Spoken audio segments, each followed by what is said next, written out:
www.congoconnexiontv.com. Un site nouveau dans un nouveau monde. Contactez-nous au 438 877 4064. Facebook Congo Connexion TV.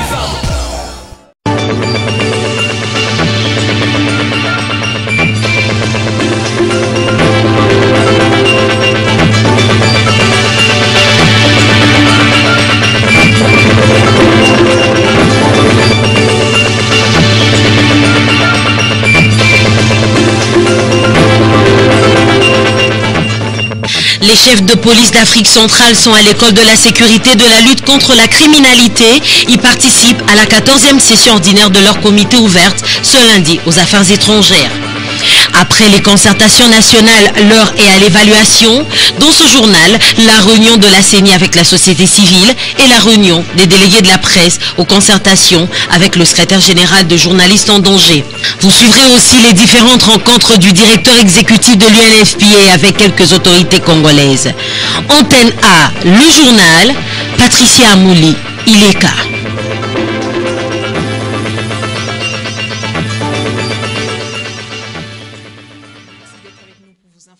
Mesdames, Messieurs, bonsoir. Les bureaux de la Commission électorale nationale indépendante CENI a réuni lundi 7 octobre 2013 à la maison des élections ex-Kin-Mazière toutes les structures de la société civile. Objectif, instaurer un cadre de concertation régulier pour réussir les processus électoraux en République démocratique du Congo. L'occasion était propice pour se fixer notamment sur l'application des résolutions des concertations nationales. Eric Izami, Blaise Nda pour la suite. Les concertations nationales ont été clôturées et la CENI, qui en RDC engendre les animateurs des institutions, passe déjà à l'action pour instaurer le cadre de concertation en vue d'un échange permanent pour matérialiser les recommandations relatives notamment à l'amélioration du processus électoral. En y réfléchissant, la CENI donne quelques propositions, mais est disposée évidemment aussi de voir comment les organisations de la société civile pensent construire ce partenariat entre la CENI et la société civile. Premièrement, il nous semble que les organisations de la société civile réunies en différents groupes thématiques ont un certain nombre de préoccupations qui devraient trouver la place dans ce cadre. Et donc pour cela, la CENI propose plusieurs cadres de concertation en fonction d'un certain nombre de spécificités. Cette initiative est louable, mais ça n'est pas une première.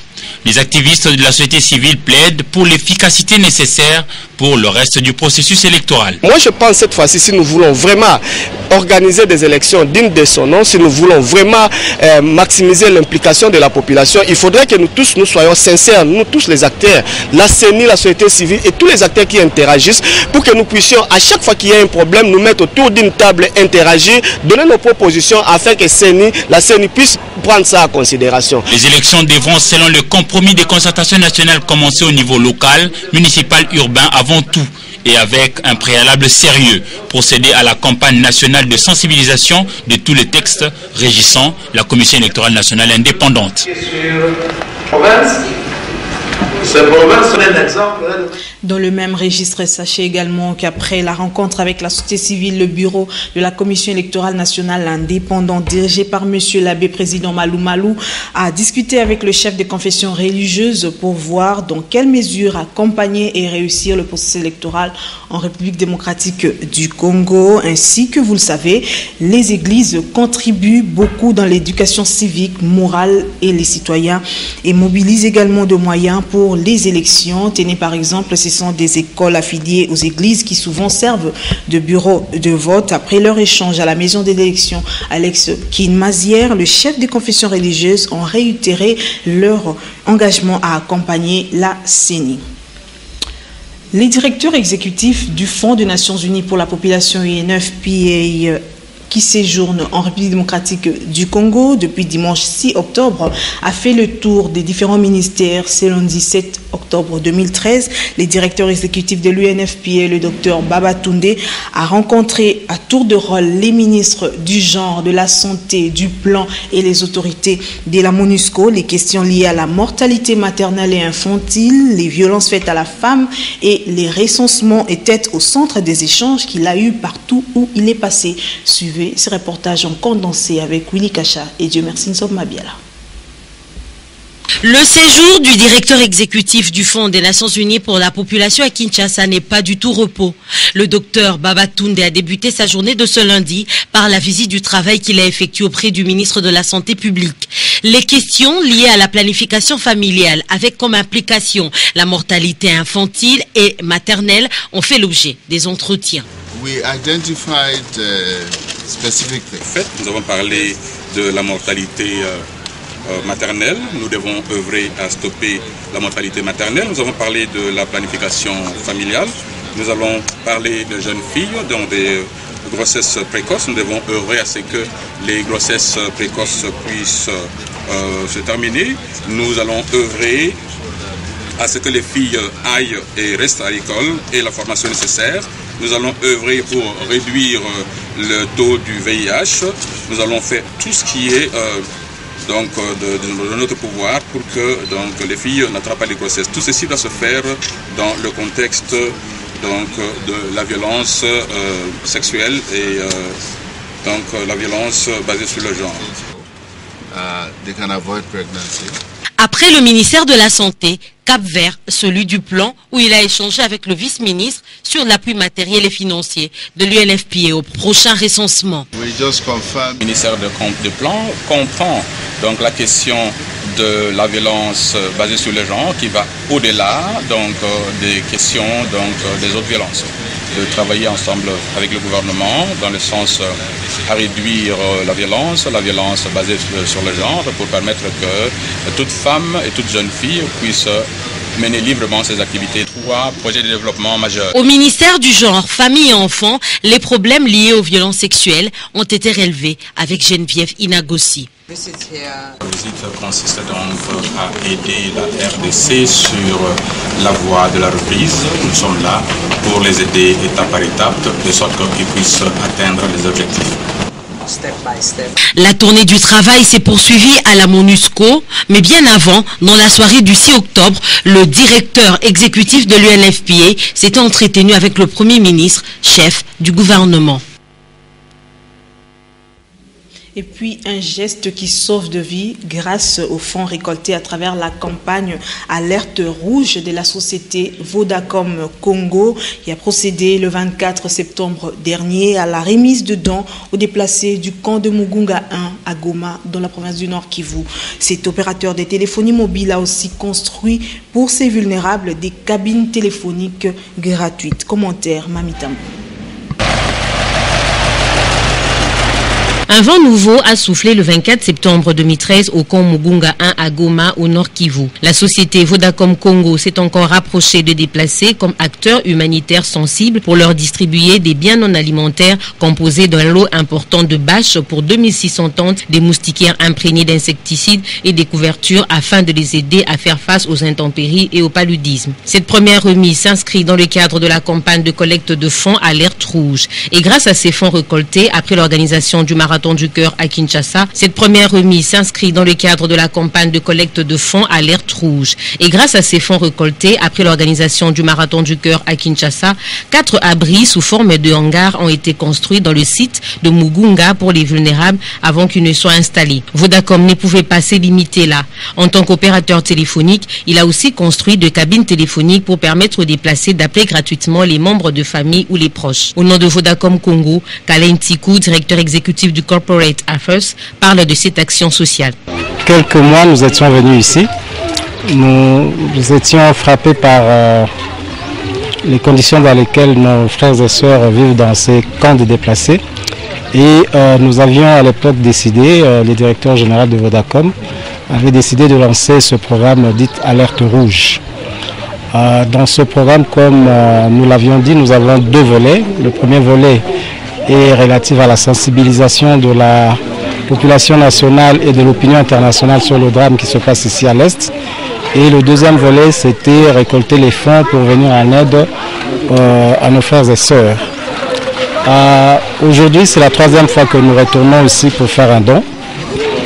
Cela signifie que le peu d'argent que nous récoltons à gauche et à droite, nous ne les gardons pas, mais nous les destinons réellement à nos frères et sœurs. D'autres dons vont suivre d'ici là. Et Vodacom Congo annonce déjà le 2e marathon du cœur pour janvier 2014 à Lubumbashi, au Katanga.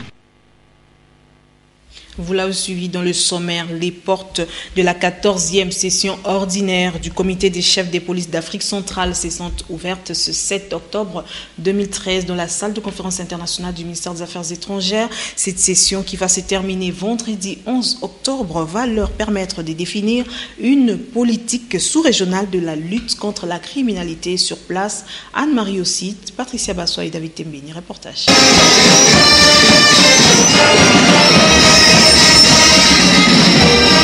Face à la criminalité internationale grandissante, à la recrudescence de bandes armées, de passeurs de drogue, trafiquants de femmes et autres criminels, les nations d'Afrique centrale se sont donné rendez-vous à Kinshasa dans le cadre du 14e session ordinaire du comité du chef des polices pour mettre en place une politique transfrontalière capable de mettre hors d'état de nuire ces malfrats. La République démocratique du Congo occupe une position stratégique en Afrique centrale car elle partage une frontière commune longue de 10 300 km avec 9 pays voisins, à savoir l'Angola, la Zambie, la République centrafricaine, la République du Congo, l'Ouganda, le Sud-Soudan, la Tanzanie, le Burundi et le Rwanda. À ce titre, elle est la cible potentielle des criminels internationaux et connaît en interne, outre l'émergence d'une criminalité urbaine violente appelée Kuluna, la criminalité la plus humiliante et la plus horrible en ce 21e siècle, à savoir les violences sexuelles consécutives aux conflits armés récurrents dans sa partie est.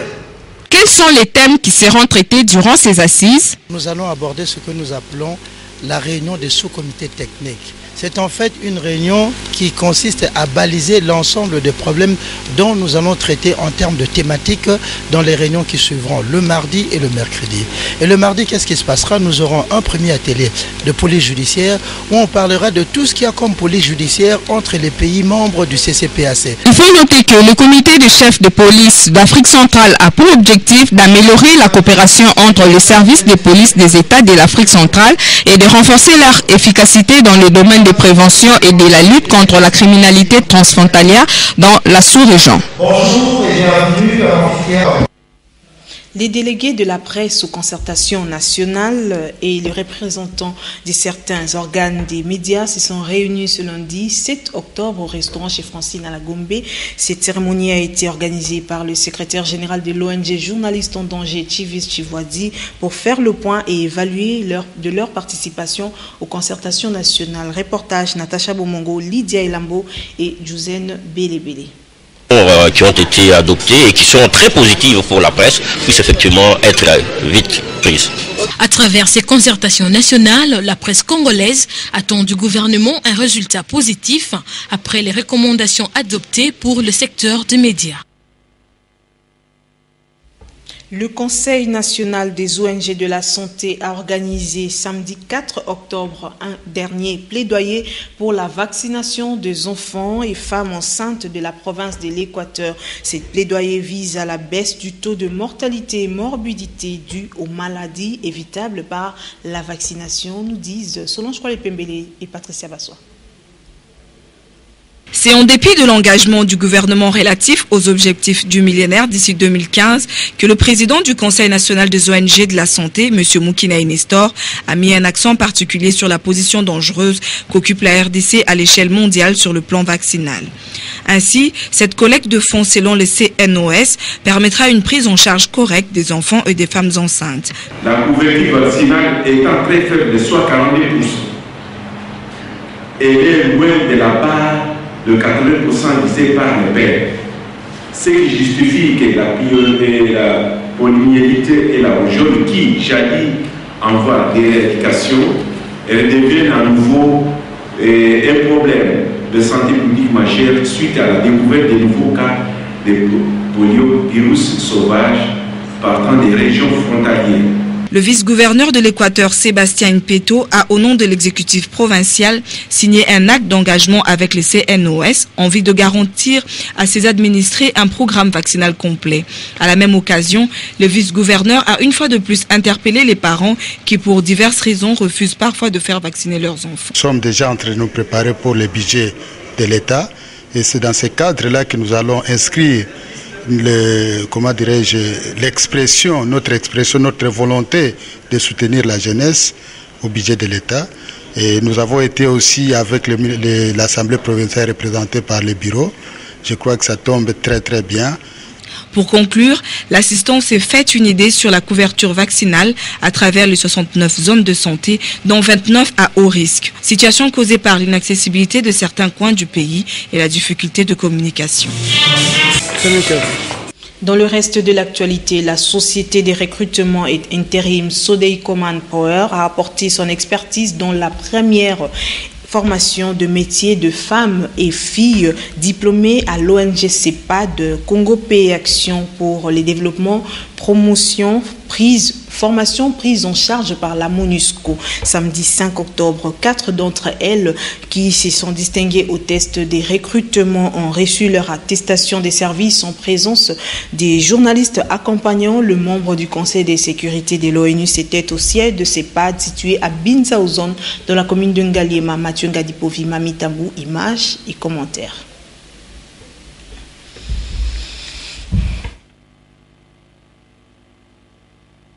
Dans le secteur de l'offre de l'emploi en République démocratique du Congo, Sodeiko Manpower s'affirme comme étant un partenaire privé incontournable. Elle a apporté son appui à la première formation de 3 mois des 50 femmes et filles de l'ONG de développement CEPAD en informatique, anglais, marketing et coupe-couture. Ce, grâce au financement de la MONUSCO à travers son projet Impact Rapide. Ainsi, ces apprenants ont appris un métier capable de les aider à subvenir à leurs besoins. Lors du test, 4 ont été récompensés en emploi décent par la société Sodeiko. Une va travailler comme caissière à la Banque of Africa et 3 autres retenus comme délégués commercial à Sodeiko, d'où la remise des attestations de service de main de l'ADG de cette société.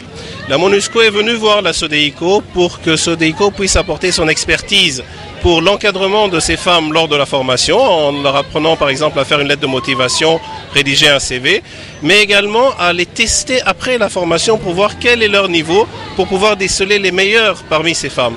Et c'est ce que nous avons fait. Mais en plus de cela, elles ont eu, grâce à la Sodeiko, l'opportunité, 4 d'entre elles en tout cas, l'opportunité de trouver un travail sur le marché de l'emploi. Et pas un travail à l'avenue du commerce ou autre, mais un travail dans des grandes entreprises de la place. Un tel geste ne peut que réjouir les bénéficiaires et l'organisateur de la formation. J'ai un sentiment de joie que je ne sais même pas comment le manifester. C'est un honneur pour moi.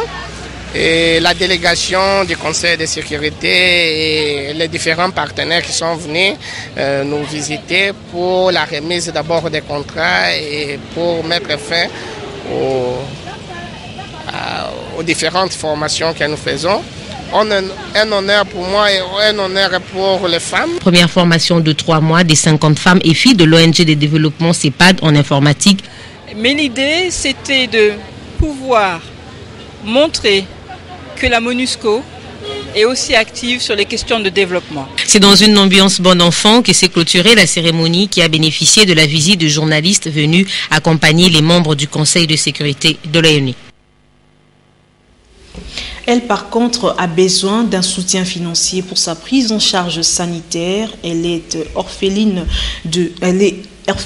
âgée de 3 ans, a perdu sa vue. L'ONG Orphelinat, la maison de mon père, par l'entremise de son initiateur, l'apôtre Josué Ikoma, a lancé cet appel au micro de Nickel Izanoa, Jouzen Belebele et Sylvain Kapombo Bosengele. Renforcer les liens de solidarité, d'amitié et d'assistance de ses membres, tel est le but principal de l'ONG Orphelinat, la maison de mon père, ORMAP. Initié par l'apôtre Josué Ikoma, ORMAP lance un appel à toutes les personnes de bonne volonté afin d'apporter une assistance à cette fillette de 3 ans qui a perdu sa vue depuis l'âge de 2 ans. J'aimerais que les gens m'assistent à travers cette orpheline qui est aveugle et voici même elle a connu des brûlures d'un manque d'encadrement et je suis venu lancer un appel de soutien et une assistance volontaire de toute personne de bonne volonté, politiciens, hommes d'affaires, chrétiens ou païens, de nous accorder l'assistance pour amener l'enfant soit en Afrique du Sud, soit en Suisse pour prendre les soins appropriés parce qu'elle ne voit pas à l'âge de 2 ans, elle est déjà aveugle. Elle a maintenant 3 ans, alors je lance un appel pour que les gens nous assistent. Cet état cause énormément du tort à cet enfant qui connaît pas mal d'accidents. Lui venir en aide l'épargnerait d'autres problèmes tels que cette brûlure, pour ne citer que ça. C'est le bruit que vous voyez ici, c'est seulement par manque d'encadrement. Donc elle est allée se jeter sur le feu et elle a connu des brûlures parce qu'elle ne voit plus. Et nous avons le numéro de téléphone ici, l'adresse exacte.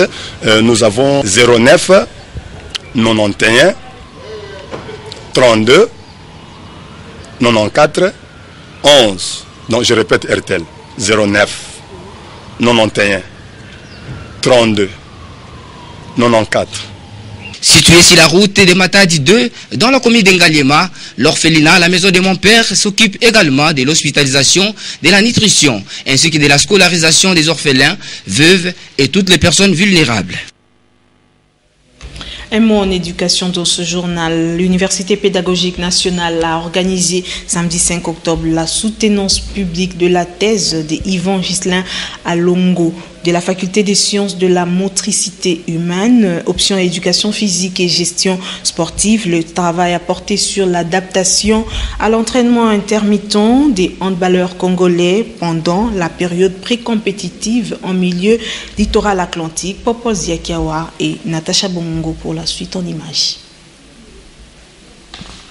Cette étude de plus de 400 pages était menée dans le but d'étudier les variations de la composition corporelle et de la capacité physique des handballeurs congolais en phase de préparation au cours de l'entraînement spécifique. Ceci consiste en une musculation continue en milieu littoral et en milieu non littoral. Bref, l'objectif général poursuivi est d'évaluer l'aptitude physique des handballeurs en période pré-compétitive en milieu littoral en se basant sur le temps de travail de pause et les intensités de travail des équipes congolaises. Émotionnés, les récipiendaires expriment son sentiment. Ce grand merci va également à l'endroit de l'école Totora, à tous ceux qui ont, malgré leurs multiples préoccupations, ont mis la patte, leur main à la patte pour nous aiguiser, que nous soyons aussi pointus. Terminé, je voudrais dire que la science n'aurait sa raison d'être si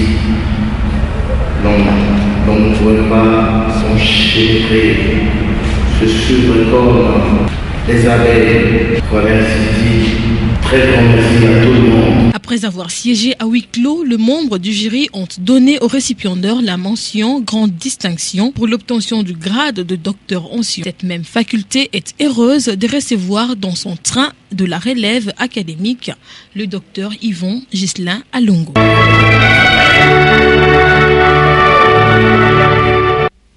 Nous allons parler sport. Dans ce journal, le vice-gouverneur de l'Équateur, Sébastien Impeto, a lancé les débuts de la saison sportive 2013-2014 à l'entente provinciale de football de Mbandaka. C'était le week-end dernier au stade Bakoussou. Les détails avec Patrick Borel-Mukendi et Solange Kwale-Pembele. Ils étaient nombreux à remplir le stade Bakoussou de Mbandaka pour assister au lancement officiel du championnat de l'entente provinciale de football de l'Équateur. C'est en présence de quelques membres de l'exécutif provincial et tant d'autres autorités politico-administratives que le vice-gouverneur Sébastien Impeto a donné le coup d'envoi dès la saison sportive 2013-2014. Le ministre provincial des Sports, Benjamin Itongi, a dans son mot martelé que l'émergence du sport, l'Équateur, demande l'implication de tout le monde. Il fallait faire de cette ouverture de la saison sportive 2013-2014 une solennalité pour faire appel à toutes les consciences en sorte que nous puissions tous mettre la main dans la pâte pour relever le niveau de sport dans notre province. C'est pour cette raison, vous avez vu que nous avons annoncé la création d'un comité provincial des sports et en même temps nous avons annoncé et souscrit au panier de solidarité sportive. Mais lorsque nous disons que nous avons annoncé la création d'un comité provincial des sports, avec toutes les attributions que ce comité va avoir, c'est déjà une politique, n'est-ce pas? Et même la création et la souscription aujourd'hui même d'un panier de solidarité sportive, si tout le monde prend conscience, je pense que nous allons donner à nos athlètes, à notre sport, des moyens matériels et financiers. Et c'est ça déjà la politique que nous voulons mettre en place pour que nous puissions réussir le pari et le défi de pouvoir élever les niveaux des sports dans la province de l'Équateur. Il a ajouté que la relance du sport fait partie du programme gouvernemental dirigé par lui, Alphonse Koya-Gallo. Pour joindre l'utile à l'agréable, une rencontre d'exhibition a mis aux prises le représentant de l'Équateur au préliminaire de la Ligue nationale de football et la sélection de Mbandaka. Score final 2-0 en faveur de la sélection. Sport encore, comme de coutume, les groupes de soutien au tout-puissant Mazembe de l'honorable Denis Chibangu s'étaient massés à l'hôtel Africana Palace pour suivre la rencontre des demi-finales entre Mazembe de la République démocratique du Congo et Stade malien du Mali. Ambiance et réaction pendant et après le match avec Patrick Borel-Mkendi et Ndaye Ilambouchi.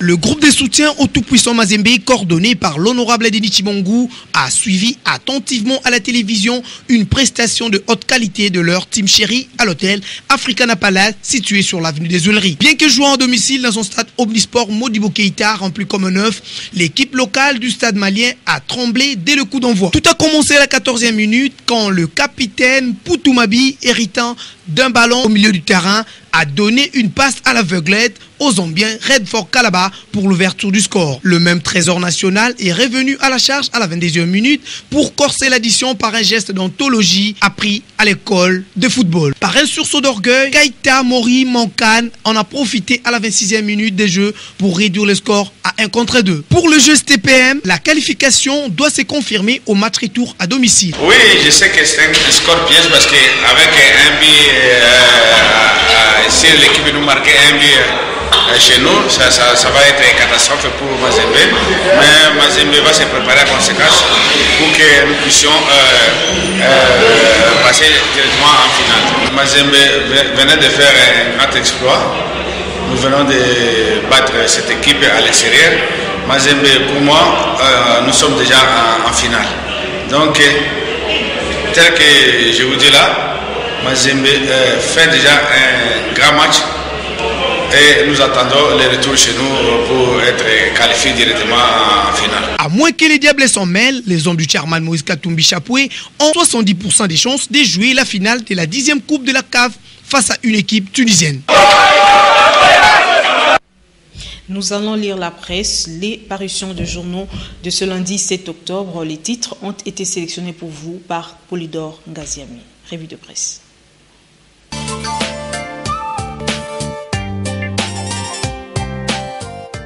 Presque toutes les parutions de ce lundi sont revenues sur les concertations nationales dont les travaux ont été clôturés samedi dernier par le président de la République qui a promis de convoquer incessamment les deux chambres du Parlement afin de répondre aux préoccupations légitimes du peuple.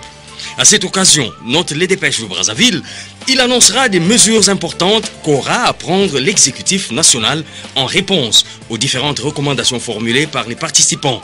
Il va larguer sa bombe ce jeudi, précise Forum des As. Et à en croire des sources dignes de foi, indique-t-il, des changements sont attendus. Une perestroïka à la congolaise sans pour autant égratigner l'ordre institutionnel existant, c'est-à-dire respect des institutions issues des urnes. Moralité, note le quotidien Forum des As, seul le gouvernement devra connaître des changements. Africa News parle d'un grand chambardement pour le tri-hebdomadaire. Ce sont notamment le gouvernement, les entreprises publiques et la diplomatie qui vont subir les premiers changements pour répondre à l'impératif de la cohésion nationale. Des surprises sont donc attendues de Kabila qui, comme le rappelle la prospérité, les a promises dans son discours de clôture du samedi 5 octobre. Le guide de son côté revient sur la question de la formation du gouvernement pour laquelle Kabila devra couper la poire en deux en se choisissant entre l'ouverture et ou un gouvernement d'union nationale. Mais ce qui est sûr, conclut le quotidien, on parlera désormais de la gestion consensuelle. Enfin, le libre débat alerte sur l'assaut final que prépareraient le Rwanda et l'Ouganda à l'est de la RDC. Selon les informations recueillies par le tri-hebdomadaire, le M23 a mis à contribution 6 bataillons rwandais et ougandais pour venir à ses côtés en vue de lancer les hostilités contre les FARDC.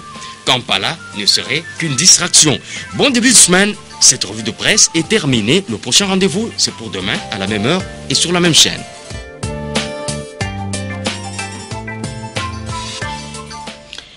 C'en est fini pour ce soir. Merci de nous avoir prêté votre attention et restez branchés au programme de votre chaîne. Au revoir. www.congoconnexiontv.com. Un site nouveau dans un nouveau monde.